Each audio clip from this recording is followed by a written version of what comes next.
সবার খালি রাগ রাগ আর রাগ। ফুলঝুরি,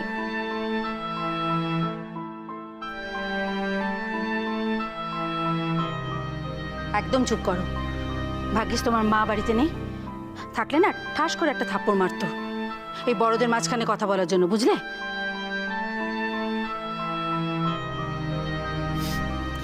এটা তুমি একদম ঠিক বলেছো মা। ভাগ্যিস ছোট, তাই চর মেরে থামিয়ে দেওয়া যায়। কি হয়েছে বলতো তোর? সব কি বলছিস? আমার কথা বাদ দাও না দাদা ভাই, আমি তো তোমার মতো ইঞ্জিনিয়ারও নই আর অত ভালো চাকরিও করি না। আমার কথার কি দাম আছে?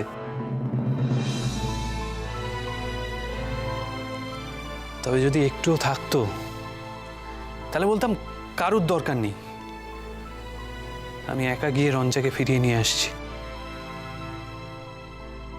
দীপ,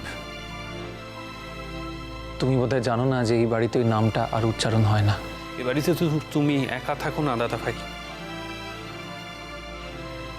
আর এখন তো তুমি থাকবেই না, তাই আমরা কেউ এই নামটা উচ্চারণ করছি না সেটা জানবে কি করে? তুমি তো আর শুনতে আসছো না। বাবা, তুই এত চ্যাটাং চ্যাটাং কথা বলছিস কেন আমি বুঝতে পারছি না। হ্যাঁ, তোর যদি রঞ্জার বিষয়ে এত কিছু ভাবার হয় ভাব। সৌম্য যখন বলেছে ওর সঙ্গে কোনো রকম কোনো যোগাযোগ রাখবে না, তুই কেন শুধু শুধু মাঝখানে?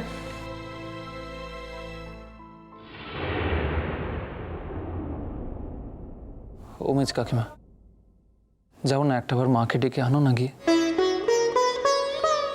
আমি যেতাম, কিন্তু দেখো না জুতো পরে ফেলেছি তো, আবার এখন জুতো খুলে ভেতরে যাওয়া। যাও না প্লিজ, একবার যাও, যাও না।